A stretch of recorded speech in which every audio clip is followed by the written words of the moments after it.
আমাদের গ্রামে মানে আমাদের অনেক মুগের ডাল হয়েছে। এই দেখেন দুপুর বেলা মানে এই নেবার কোলার দিকটা আবার ভালো লাগে। কোলার দিকটা বাতাস তো এখানে এই যে মুগ ডাল, অনেক মুগ ডাল হয়েছে আমাদের।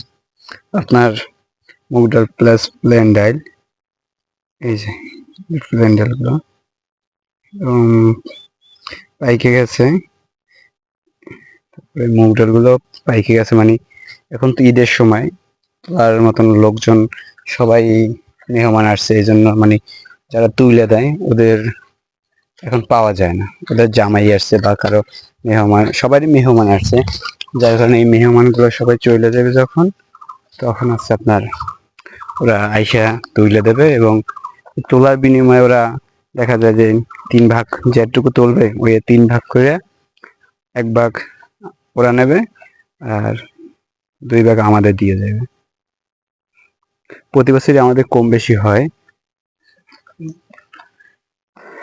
যে এত পরিমাণ হয়েছে, মানে আল্লাহর রহমত, আল্লাহই দিছে।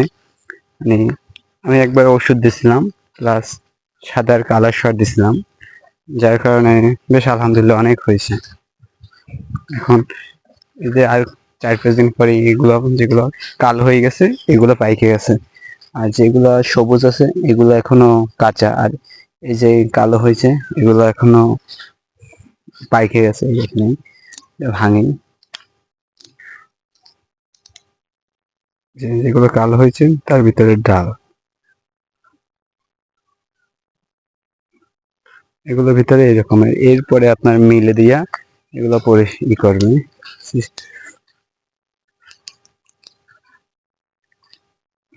মানে আল্লাহ তাআলা আলহামদুলিল্লাহ অনেক ডাল হয়েছে আমাদের, এই যে অনেকখানি নিয়ে।